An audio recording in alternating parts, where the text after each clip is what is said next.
कर्नाटक में anti incumbency का हमेशा बोलबाला रहा है। जिसको एंटी इनकम्बेंसी नहीं पता तो मैं बता देता हूँ कि सत्ता विरोधी लहर।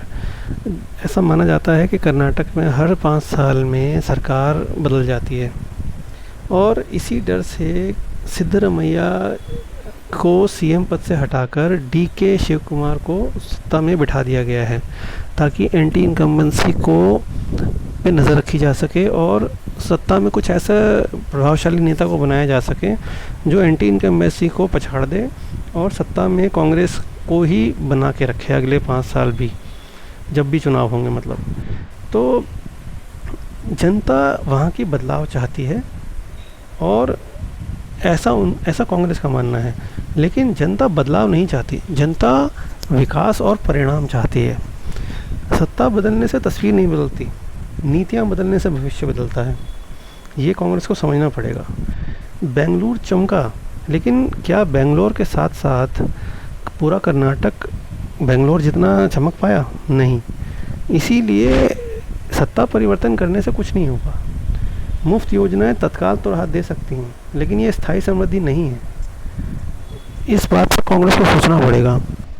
जब विकास कुछ जिलों तक सीमित रह जाता है तो पूरे राज्य में असंतोष फैलता है। इससे एंटी इनकम्बेंसी की भावना जगती है। जनता सिर्फ गारंटी नहीं, अवसर रोजगार भी चाहिए उनको। कर्नाटक की असली चुनौती राजनीति नहीं है, आर्थिक असमानता है, क्योंकि कर्नाटक के गांवों में बेहद ज़्यादा गरीबी है और कर्नाटक के शहरों में बेहद अमीरी। एक शहर की तरक्की पूरे राज्य की तरक्की नहीं कहा जा सकता। वोट बैंक की राजनीति समस्याओं को टाल सकती है, हल नहीं कर सकती। युवाओं का भविष्य कल्याण योजनाओं से नहीं, मजबूत अर्थव्यवस्था से सुरक्षित होता है। एआई और बदलते दुनिया के दौर में नए रोजगार सृजन की ज़रूरत है, नए बहानों की नहीं। विकास का मॉडल ऐसा हो जो बेंगलुरु से लेकर सबसे पिछड़े ज़िले तक पहुँचे। जब राजस्व बढ़ता है तभी कल्याण योजनाएं भी टिकाऊ बनती हैं। भाजपा का विजन सबका साथ सबका विकास, क्षेत्रीय असमानता की स्थायी समाधान है और ये कांग्रेस को भी समझना पड़ेगा। कर्नाटक को ऐसी राजनीति चाहिए जो समाज को बांटे नहीं, बल्कि विकास को हर घर तक पहुंचाए।